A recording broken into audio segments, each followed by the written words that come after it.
Assalamualaikum warahmatullahi wabarakatuh. Kembali berjumpa dengan saya, Hersu Beno Arif dari Forum News Network. Kontroversi rencana dari Gardu Banteng Marhen untuk melaporkan saya, Hersu Beno Arif, karena kasus di pemberitaan komanya atau sakitnya Ibu Megawati itu masih terus bergulir ya. Walaupun sebenarnya ini institusi ini bukan merupakan sikap resmi dari Partai Demokrasi Indonesia Perjuangan, karena Partai Demokrasi Indonesia Perjuangan sendiri menyatakan bahwa mereka tidak akan mengambil langkah apapun terhadap orang yang disebut menyebarkan hoax, dan menurut PDIP seperti dikatakan oleh Sekjen PDIP Hasto Kristianto, biarlah masyarakat sendiri yang memberikan penilaian terhadap pemberitaan-pemberitaan yang bersifat hoax tadi. Nah, banyak sekali sebenarnya tulisan-tulisan yang sudah menjelaskan bahwa gugatan itu salah alamat, karena memang seperti dikatakan oleh banyak teman-teman di kalangan media, bahwa bukan saya tidak membuat berita hoax, justru saya mengklarifikasi berita hoax. Tetapi bagaimana sebenarnya kedudukannya itu dari sisi media, dari sisi pers, dan juga dari sisi perspektif hukum. Kemarin berlangsung sebuah diskusi yang cukup menarik dari yang diselenggarakan oleh Pusat Kajian Analisis dan Data, maksud saya PKAD namanya singkatannya. Dan ini menghadirkan dua orang narasumber yang saya kira sangat berkompeten. Yang pertama adalah Dr. Dimam Abror Jurait. Ini sekarang ini selain sebagai praktisi komunikasi, Dimam Abror Jurait ini, Dr. Dimam Abror Jurait adalah dia pernah menjadi ketua PWI Jawa Timur dan juga pemimpin redaksi dari Jawa Post, sebuah koran yang sangat berpengaruh yang berpusat di Jawa Timur, di Surabaya, Jawa Timur. Dan pembicara kedua adalah seorang advokat yang tulisan-tulisannya itu setiap hari bisa kita temukan di berbagai media dan tersebar di banyak media sosial, yakni Ahmad Khosinuddin. Dimam Abror melihatnya dari perspektif media pers, sementara Ahmad Khosinuddin dari tinjauan hukum. Saya tidak akan terlalu banyak mengomentari dari jalannya diskusi itu. Selamat mengikuti. Assalamualaikum, Cak Dimam. Ya, waalaikumsalam warahmatullahi wabarakatuh. Ya, Cak, kalau kita lihat apa yang sekarang ini dilakukan oleh Bang Hersu Beno Arif, menurut Cak Dimam sendiri seperti apa kalau kita lihat ini dalam koridor etika jurnalistik, atau kita sering kenal kode etik jurnalistik, atau yang terkait dengan standar penulisan atau pemberitaan jurnalistik terkait dengan apa yang dilakukan oleh Bang Hersu Beno Arif. Silakan bisa diberikan pencerahannya, ya. Bismillahirrahmanirrahim. Kalau kita mencermati dari pemberitaan yang beredar, ada dua materi yang disampaikan oleh Gus Hersu. Yang pertama itu berita mengenai Bu Megawati Soekarno Putri yang diberitakan dirawat di RSPB. Nah, setelah itu kemudian ada berita lainnya disebut juga breaking news yang memberikan update mengenai kondisi Ibu Megawati, dan dikabarkan kondisi beliau sehat-sehat, alhamdulillah. Nah, kalau kita lihat materi per materi, terutama yang materi pertama, di situ Bang Hersu mengutip sebuah sumber di RSPB, dan di situ kalau kita melihat, perhatikan dan cermati betul dari penyajian yang dilakukan oleh Bang Hersu, di situ terlihat bahwa prinsip kehati-hatian sudah sangat diterapkan, prinsip keberimbangan sudah sangat diterapkan, prinsip cover both side juga di situ diterapkan. Di situ ada komentar beberapa narasumber dari pihak PDIP, dan dari sumbernya Bang Hersu disebutkan di situ seseorang yang dikatakan bahwa dia mengatakan berita itu 1000% benar. Tetapi di situ Jadi di dalam salah satu prinsip jurnalisme itu kita menerapkan prinsip skepticism, ya skeptik. Jadi curiga. Nah, jadi wartawan gini apa Cak Selamat. Jadi wartawan yang baik itu adalah pencuriga yang baik. Begitu. Jadi itu masuk dalam koridor kode etik ya. Iya, dalam artian pencuriga ini skeptisismnya tadi, skeptik itu artinya apa? Ketika kita mendapatkan berita, kita menerimanya dengan skeptik dalam artian tidak mudah menerimanya begitu saja.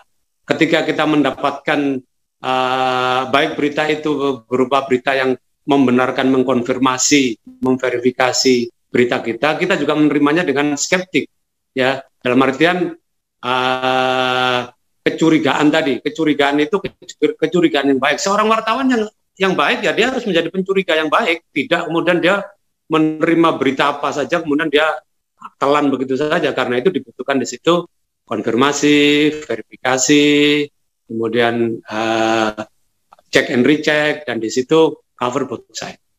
Nah, kita lihat apa yang dilakukan oleh Bang Ersu, kita perhatikan misalnya diksinya dari kata per kata bila perlu, kita lihat di pemberitaan yang pertama itu, di situ semua persyaratan supaya disebut bahwa pemberitaan yang dilakukan oleh Bang Ersu itu memenuhi prinsip-prinsip keberimbangan, semua sudah dipenuhi. Jadi saya tidak melihat kemudian di situ ada pelanggaran kode etik dalam artian pelanggaran persyaratan, kelengkapan ya berita. Di situ sudah semuanya dipenuhi.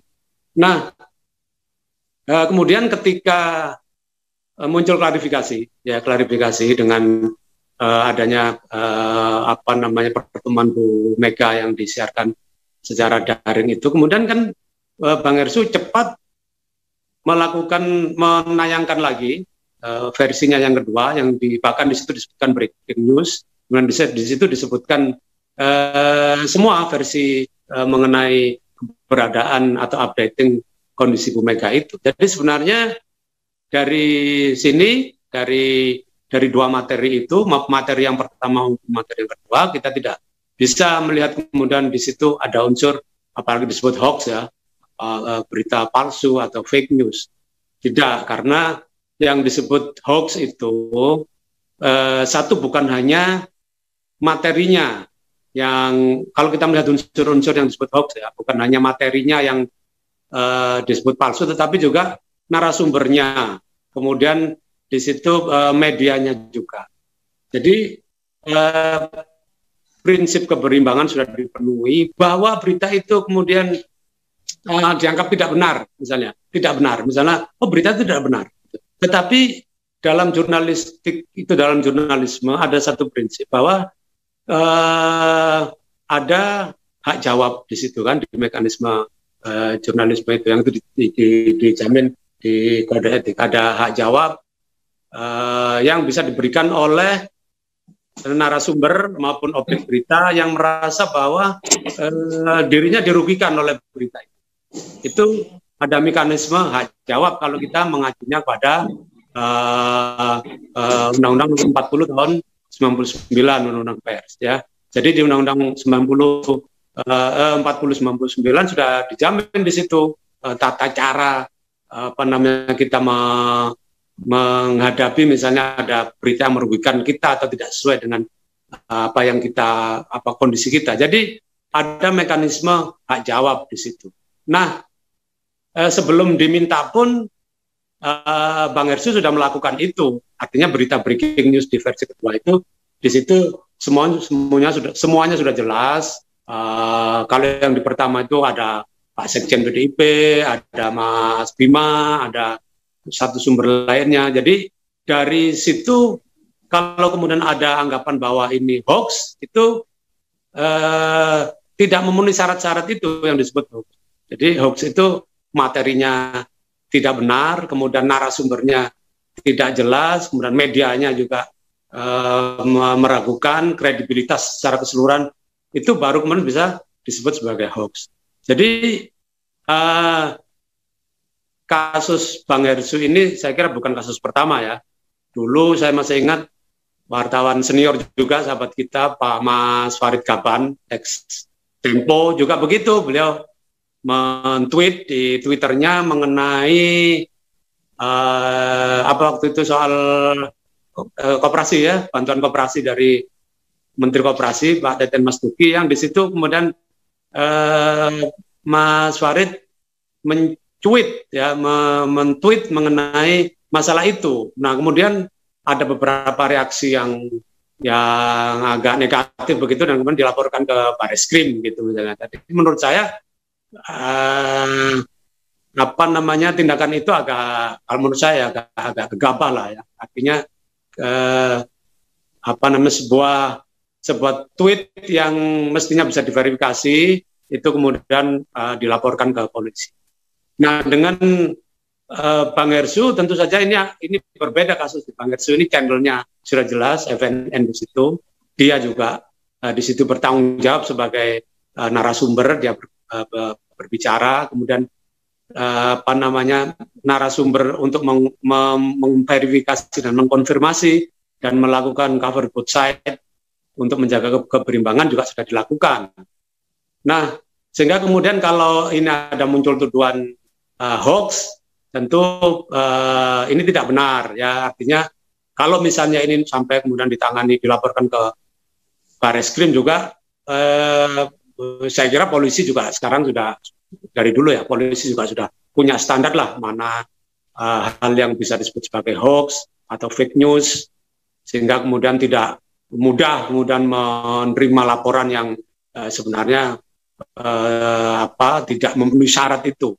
Jadi sekali lagi, kalau menurut saya ini adalah masalah jurnalistik, sudah ada mekanismenya ya. Selain tadi hak jawab, kemudian hal ini seyogyanya dilaporkan ke Dewan Pers, supaya Dewan Pers yang menjadi pengadil, jadi tidak gampang membawa masalah-masalah jurnalisme dan jurnalistik ini ke ranah hukum yang sifatnya non pers ya, apalagi mengkriminalisasi media atau jurnalis ya. Jadi kalau memang melihat ada pelanggaran jurnalistik, kita kembalikan ke undang-undang, karena kita punya undang-undang 40 tahun 99 yang di situ mekanismenya bisa kita serahkan kepada Dewan Pers begitu. Nah, terakhir saya ingin menyampaikan, jadi di dalam tradisi jurnalistik itu mungkin kita sekedar merefresh ini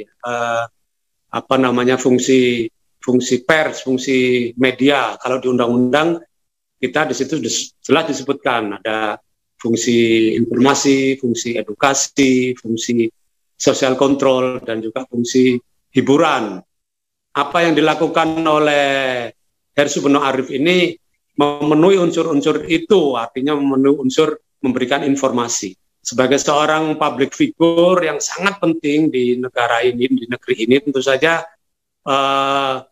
apa namanya, seorang public figure, apa saja yang dilakukan oleh seorang public figure itu mempunyai news value yang tinggi, ya, mempunyai news value yang tinggi. Kalau Cak Slamet itu keselio kakinya gitu, mungkin tidak menjadi berita.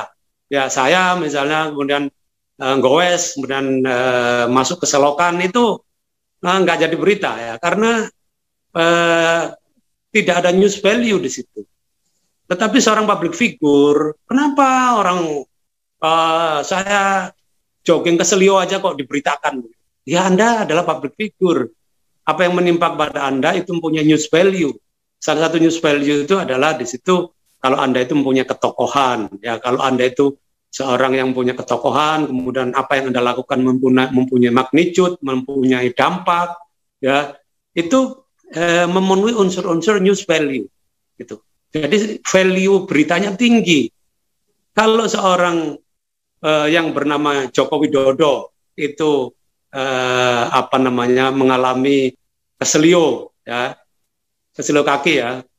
Ustadz Khozin bukan keselio lidah, kalau keselio lidah beda lagi. Keselio kaki misalnya, kenapa begitu diberitakan gitu? Orang cuma sekedar keselio aja kok. Iya, yang keselio ini bukan Mas Joko, tetangga saya yang di sebelah ini, Mas Joko ini Joko Widodo. gitu loh, Presiden Republik Indonesia. Jadi news value-nya itu tinggi. Jadi kalau kemudian disebutkan kenapa Ibu Megawati kok kondisi kesehatannya dispekulasikan, misalnya diberitakan. Iya, karena beliau seorang public figure yang sangat penting. Beliau, apapun yang terjadi kepada beliau mempunyai news value yang tinggi, dan apapun yang terjadi kepada beliau mempunyai dampak magnitude ya terhadap perkembangan sosial politik negara kita ini. Karena itu sangat wajar kalau kemudian apapun yang terjadi kepada Bu Mega itu kemudian menjadi berita karena news value-nya yang sangat tinggi. Dan kemudian yang sering juga kita dengar sekarang komentar atau pandangan ya bahwa kenapa sekarang wartawan-wartawan, misalnya sebagian wartawan sukanya mengkritik gitu ya, sukanya kok kayaknya ini nggak ada yang benar gitu, semua kok dikritik gitu. Nah, apa sih kontribusi mereka gitu? Apa mereka bisa melakukan apa? Jadi begini, di dalam tradisi jurnalistik itu ada yang disebut sebagai muckraking journalism. Ada juga istilah shoe leather journalism, investigative journalism. Tetapi khusus muckraking journalism itu memang tugas jurnalisme itu mengkritik pemerintah supaya menunjukkan kekeliruannya gitu. Ini loh, Anda ini salah di sini, Anda salah, Anda keliru.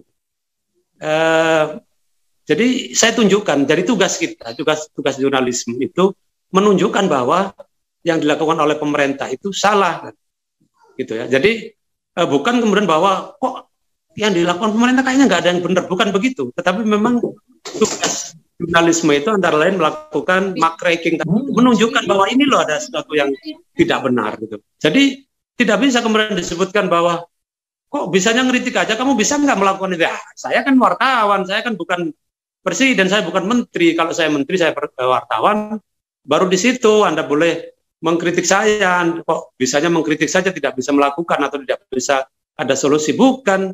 Muckraking journalism itu sah dalam jurnalisme. Kita menunjukkan ini loh ada kesalahan yang dilakukan oleh pemerintah atau penguasa. Jadi media pers di sini dalam tradisi demokrasi sudah kita sepakati sebagai fourth pillar of democracy, pilar keempat demokrasi. Artinya kalau secara umum kita menganut trias politika, ya, eksekutif, legislatif, dan yudikatif, di situ media menjadi pilar yang keempat, kaki yang keempat. Atau kalau dalam tradisi barat ada agama, ada gereja, ya di situ kemudian ada pemerintahan, ada elit, di situ kemudian ada media. Jadi dalam sistem demokrasi kehadiran media itu sah, gitu ya, sebagai pilar keempat demokrasi.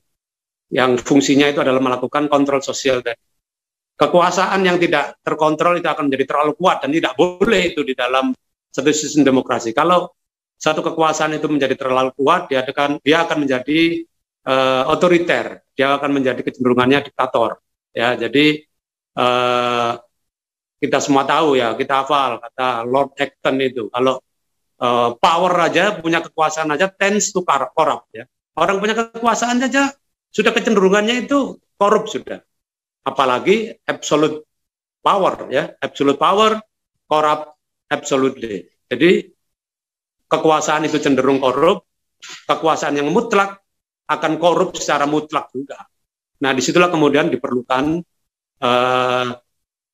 mekanisme supaya kekuasaan itu tidak mutlak, ya, kekuasaan itu senantiasa ada checks and balances di situ, ada yang melakukan checks, ada yang melakukan keseimbangan, baik itu legislatif maupun yudikatif sebagai pengontrol, tetapi juga civil society, masyarakat yang dalam hal ini diwakili oleh media, pers, itu juga punya hak karena kita dijamin oleh undang-undang juga untuk berbicara, berkumpul dan berserikat. Itu bagian dari hak demokrasi kita.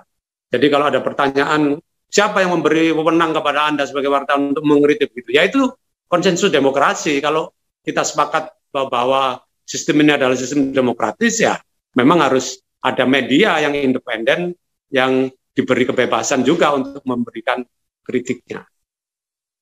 Demikian ya, selamat apa yang bisa saya sampaikan Bang Renan pasti bisa oleh terima kasih. Ya, Cak Dimam, itu artinya penjelasan Cak Dimam tadi sebetulnya menjelaskan bahwa hoax sebagai sebuah nomenklatur jurnalistik dan masuk ke dalam koridor rejim regulasi undang-undang pers itu berbeda ya, hoax dalam nomenklatur persoalan hukum dalam rejim regulasi undang-undang IT misalnya. Seperti itu kah, Cak, maksudnya? Ya, betul. Jadi dalam hal ini kan ada beda pendapat. Tadi sudah saya jelaskan, sampaikan bahwa kita kembalikanlah kepada undang-undang pers di situ ya. Kita lihat dulu apakah unsur-unsur pelanggaran itu ada di situ. Kalau kita perhatikan, tadi sudah saya sampaikan, kita perhatikan apa yang sudah disampaikan oleh Heri Supono Arif di situ, saya tidak melihat ada pelanggaran itu. Artinya unsur, misalnya kalau kemudian dibawa kepada undang-undang ITE misalnya ya, unsur hoax-nya itu juga di situ tidak terpenuhi di situ unsur hoax itu, karena apa yang diberitakan itu bukan hayalan, bukan sesuatu yang tidak ada bahwa kemudian perkembangannya menunjukkan bahwa itu tidak benar, tetapi hal itu juga sudah dilakukan koreksi oleh pemberita pertama, sehingga kemudian yang dimaksud sebagai unsur hoax, yaitu berita bohong atau fake news, itu tidak terlihat di situ. Ya, terima kasih Cak Dimam. Saya akan beralih dulu, Cak, ke Bang Ahmad Hosinuddin. Assalamualaikum Bang Ahmad Hosinuddin. Waalaikumsalam warahmatullahi wabarakatuh. Anda terang-terangan menulis verifikasi jurnalistik bukan hoax. Ya. Apa maksudnya itu? Ya, maksudnya adalah yang pertama, orang yang mau mempersoalkan Bang Heri Supono Arif itu belajar lagi lah tentang apa itu peristiwa pidana, apa itu peristiwa jurnalisme begitu. Sebelum seseorang menganggap apa yang disampaikan oleh Bang Heri Supono Arif tadi sebagai sebuah peristiwa pidana, dia harus paham dulu apa itu yang dimaksud dengan peristiwa jurnalisme, dan hari ini kan sudah dijelaskan oleh Bang Dimam Abro tadi bagaimana mekanisme dalam proses menghasilkan produk jurnalisme dan apa sih batasan-batasan produk jurnalisme. Kalau ada mekanisme, prosedur, proses dalam menghasilkan karya jurnalisme itu juga bermasalah, entoh itu juga tidak bisa kemudian diambil secara sepihak pada proses pidana begitu. Ada cover leg spesialis, yakni undang-undang pers, sehingga tidak bisa kemudian ketentuan pidana umum dipergunakan langsung dalam konteks untuk mempersoalkan karya-karya jurnalisme. Dan mempersoalkan karya-karya jurnalisme juga tidak langsung menggunakan mekanisme Dewan Pers ya, bisa langsung kepada produk atau orang yang menghasilkan produk jurnalisme tadi, kemudian dilakukan semacam komplain begitu, ada cover budget, atau bahkan yang paling sederhana, semestinya kalau memang ya apa yang disampaikan tidak benar, Ibu Megawati telepon atau Hasto lah telepon ke Bang Heri Supono, Bang Heri, bisa nggak saya tampil nih di Heri Supono Point, saya mau klarifikasi nih. Nggak benar itu, biar masyarakat semuanya ngerti, jadi kita bisa enak nih. Nah, kalau undang Bang Heri Supono mengatakan, oh jangan, saya nggak menerima, saya itu pengennya beritanya Megawati meninggal saja, misalkan begitu, udah jelas keliru itu. Kan ini tidak ada proses itu, dan kalau memang proses itu pun ya tidak diterima ya, Bang Heri Supono Point tidak menerima, itu juga tidak langsung pidana, ada mekanisme Dewan Pers. Nah, di Dewan Pers itulah kemudian produk-produk jurnalisme tadi akan diteliti apakah tadi memenuhi standar proses prosedur dalam menghasilkan karya-karya jurnalisme. Dan kalaupun melanggar standar prosedur karya-karya jurnalisme juga tetap covernya tetap cover sanksi yang sifatnya pers, sifatnya jurnalisme, tidak masuk sanksi pidana. Dan saya ini sebenarnya begini ya, saya juga agak ini siapa sih gardu banteng Marhen ini? Apa-apa dilaporkan, coba dia laporkan begitu keberadaan Harun Masiku begitu kan enak kita. Jadi ada value bagi bangsa inilah tentang kiprah si gardu banteng Marhen ya. Ini melaporkan karya jurnal itu kemudian mempertanyakan peran media. Ini sama saja kan mempersoalkan polisi. Polisi ngapa sih tugas kamu kok mentersangkakan orang begitu?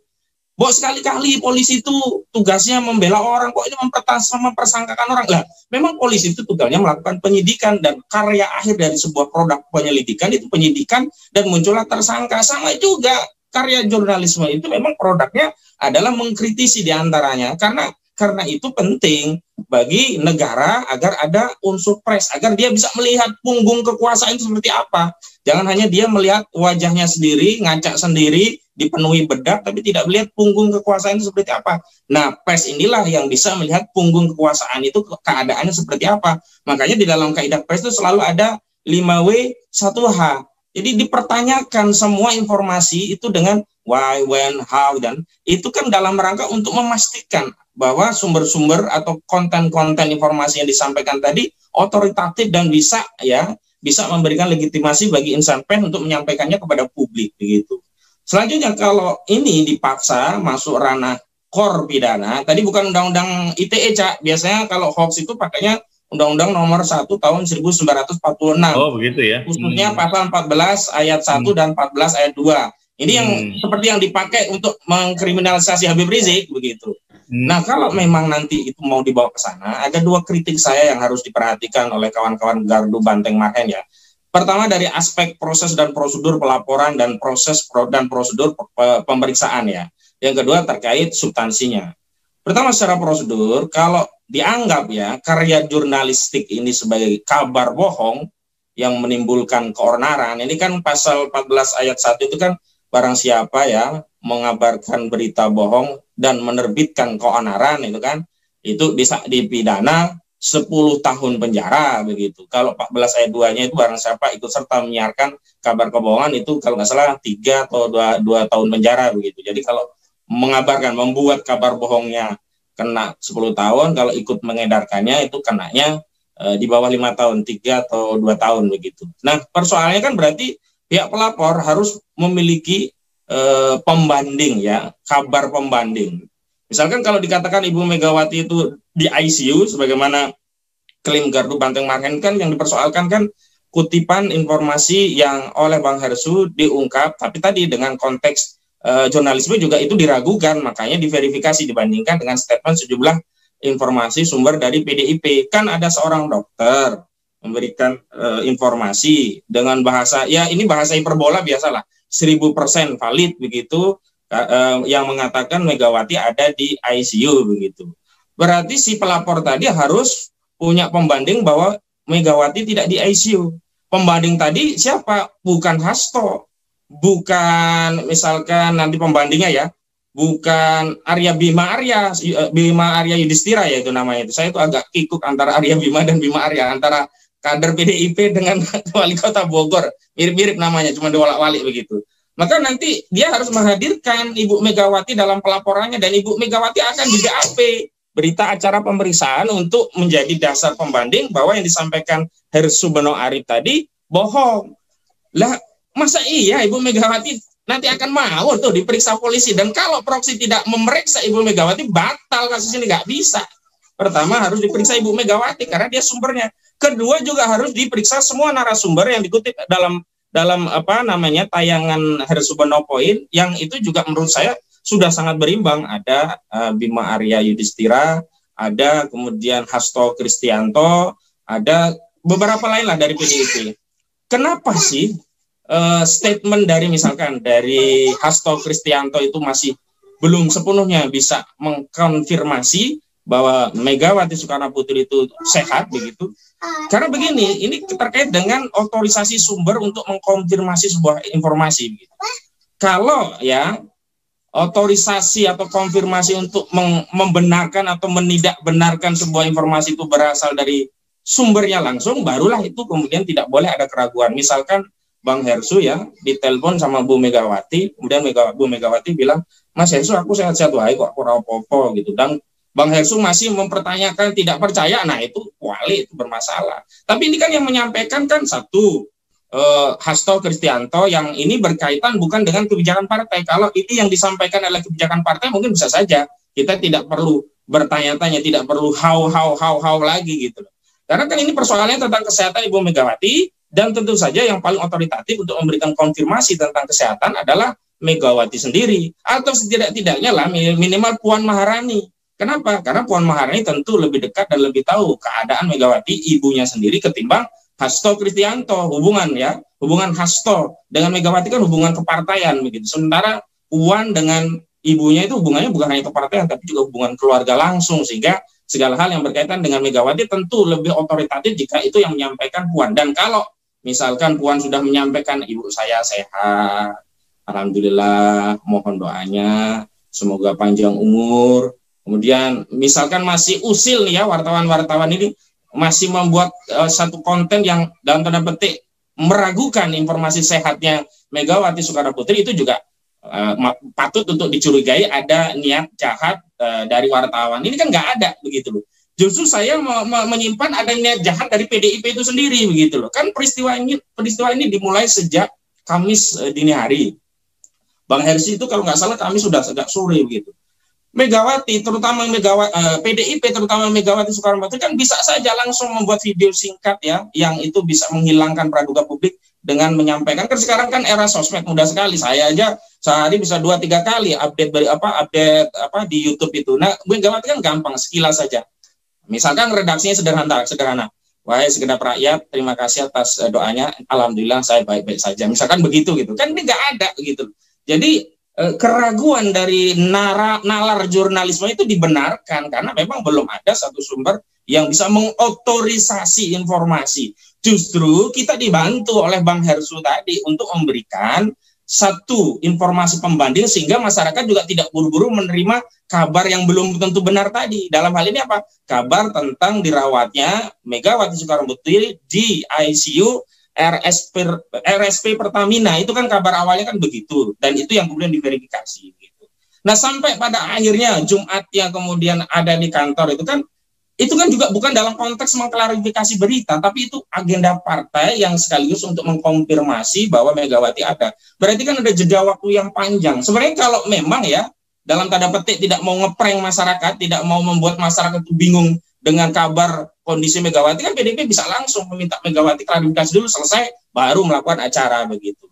Nah, saya kira disitulah yang kemudian kita melihat loh, kalau begitu yang bermasalah bukan hanya kita, justru bukan hanya masyarakat, justru PDIP sendiri kenapa terlambat menyampaikan informasi terkait keadaan Megawati begitu. Oke, pernah diberikan konfirmasi melalui sekjen. Nah, saya katakan tadi wajar kalau Hasto statementnya masih diragukan, apalagi Hasto itu kan pernah punya banyak kasus dan orang kemudian meragukan apakah benar nanti statementnya benar, jujur atau tidak. Karena begini, statement seorang politisi itu yang pertama harus kita anggap bohong kecuali terbukti kebenarannya. Itu biasa verifikasi seperti itu.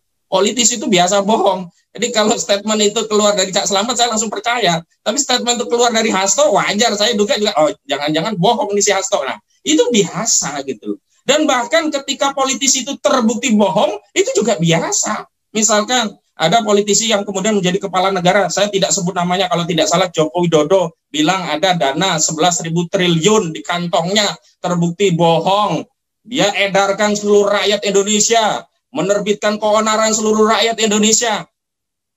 Enggak diproses juga, harusnya kan garu banteng marhen kalau dia benar-benar ya membela kaum marhen, wong cilik, yang harus dia laporkan ya saudara Joko Widodo. Karena apa? Statementnya itu menyakiti wong cilik, saat dia wong cilik butuh duit, butuh bantuan banyak ya, dia obral ya, ada informasi 11.000 triliun, nggak akan import lah, nggak akan nambah utang, faktanya utang sampai 8.000 triliun, dan di akhir nanti rencana menurut ekonomi indeks itu saya lupa namanya, Didik Jerahbi ini akan 10.000 triliun yang diwariskan oleh Joko Widodo gitu. Nah, ini pertama terkait prosesnya ya.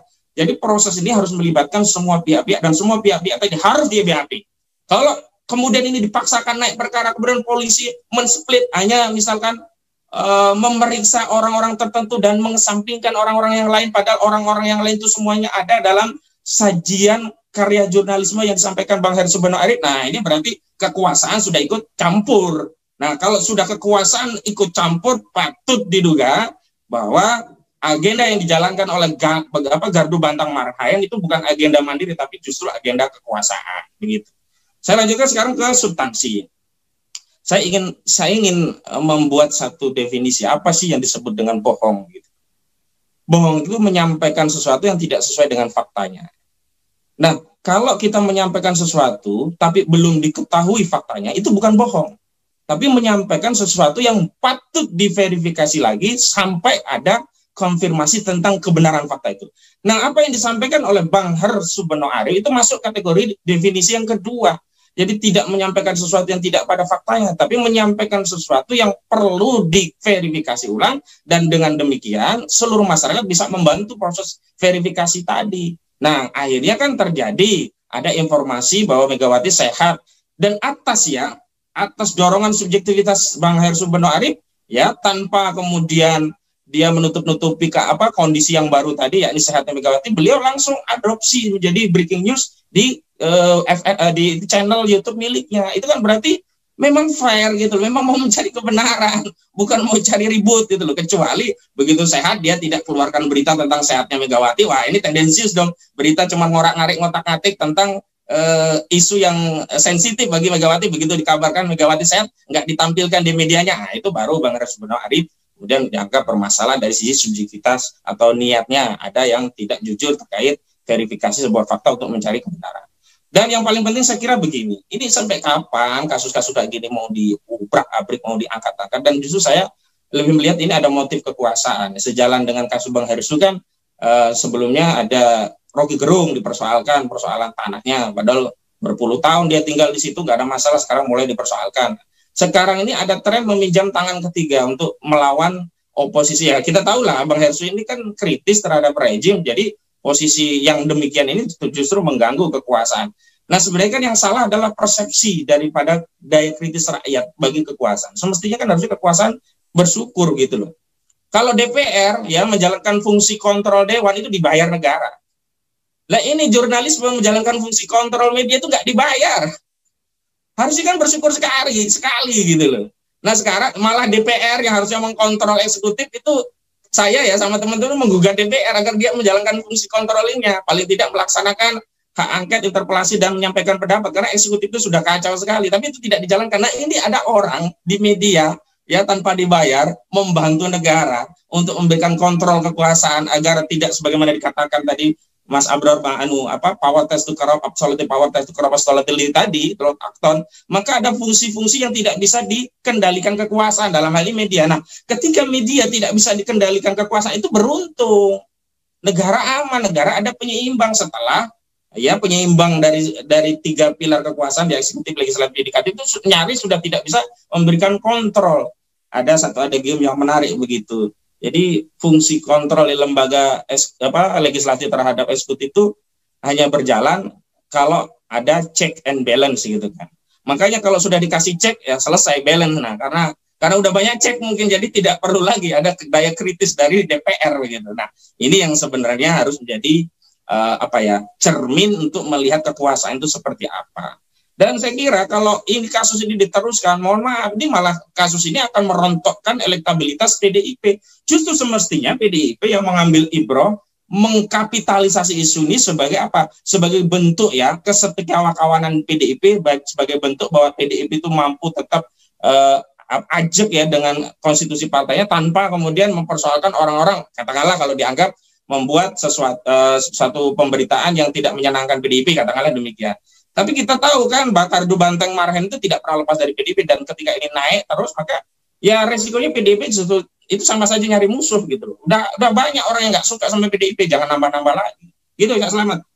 Ya, sebagai orang yang biasanya memprediksikan kemungkinan ke depan, apa prediksi Bang Ahmad Khairuddin soal? Ya ini selesai lah. Saya yakin ini nggak naik. Kalaupun naik, ini kan targetnya sebenarnya kan biar Bang Hersu minta maaf, kemudian tidak akan melakukan hal-hal itu lagi, kan targetnya begitu gitu. Kalau dinaikkan, target dinaikkan, ini polisi yang kasihan, capek dia nanti akan berhadapan dengan kritik publik. Ini kan kasus-kasus yang nggak enak bagi polisi begitu. Saya kira begitu. Dan tapi begini ya, ini kan kekuasaan kan sudah tidak peduli dengan hal-hal yang demikian. Nah, makanya nanti akan ditimbang apakah tuntutan untuk merealisir visi politik mereka melalui laporan tadi jauh lebih besar ketimbang efek domino daripada pelaporan tadi kalau dilanjutkan. Nah, kalau mereka kemudian masih punya rasionalitas politik ya, saya kira ini akan dihentikan. Dan yang paling penting, ini kan bukan kasus yang bisa diambil kebijakan politik sepihak. Pasti juga akan dipertimbangkan oleh pihak lain. Dalam hal ini institusi kepolisian. Dan institusi kepolisian juga tentu tidak mau mengambil kasus ini kemudian dianggap berpihak kepada partai penguasa, karena bagaimanapun gardu banteng Marhen itu tidak bisa lepas dari PDIP. Nah, saya kira ini semua juga tantangan bagi kita semua, apakah kita itu sedang dalam rangka untuk menghormati hukum dan benar-benar menegakkan hukum agar benar-benar adil, atau kita sedang menjalankan hukum sebagai pelayan kekuasaan. Begitu. Ya, sebetulnya bagi masyarakat apa sih poin penting dalam konteks persoalan hukum dan politik yang perlu dipahami oleh masyarakat dalam case Bang Heri Supino Arif ini, Bang Ahmad Husin? Ya, memang hukum itu bisa disalahgunakan dan bisa menjadi pelayan kekuasaan. Tapi sebenarnya apa yang dilakukan oleh Bang Heri itu patut diambil hikmahnya bagi kita semua, bahwa semua kabar itu harus kita verifikasi, dan itu sudah tepat itu. Di dalam tayangan yang disampaikan oleh Herzl Benopo ini tuh tidak mengarahkan pada keyakinan satu informasi, apakah keyakinan Megawati sakit di ICU atau sebaliknya sehat sesuai dengan statement dari Hasto Kristianto. Semuanya sedang diverifikasi. Itu yang kemudian patut diambil oleh masyarakat, bahwa setiap kabar itu tidak langsung kita terima, kita verifikasi. Ada ayat yang bisa kita gunakan untuk sandaran legitimasi dalam rangka kehati-hatian itu, yakni ya ayyuhalladzina amanu in ja'akum fasiqun binaba'in fatabayyanu. Wahai orang-orang yang beriman, jika datang kepada kabar dari orang fasik, maka tabayunlah, cross check, verifikasi. Dan saya kira memang kita harus memverifikasi, karena sumber berita awalnya itu kan dari sosmed, dari Twitter, dari akun-akun yang juga tidak dikenal. Tapi walaupun itu dari akun tidak dikenal, itu juga patut kita apresiasi, dalam tanda petik ya kita harus telusuri lebih lanjut. Kenapa? Karena di dalam sistem kekuasaan yang represif itu cenderung banyak orang ingin menyalurkan informasi itu melalui jalan yang lain, karena khawatir dengan keselamatan dirinya. Nah, salah satunya adalah kanal sosial media. Begitu. Demikian tadi perbincangan yang sangat menarik yang dilakukan oleh dua orang pembicara, yakni Dimam Abror Jurait, Dr. Dimam Abror Jurait, dengan satu orang aktivis dan juga seorang lawyer, seorang pengacara, Ahmad Hosinuddin. Mudah-mudahan dengan menyimak perbincangan terjemahan dua orang tadi, Anda bisa lebih memahami konteks persoalan. Jadi jangan lagi terlampau bingung dengan berbagai simpang siur berita yang muncul. Saya Herzl Arif dari Forum News Network. Sampai jumpa lagi. Wassalamualaikum warahmatullahi wabarakatuh.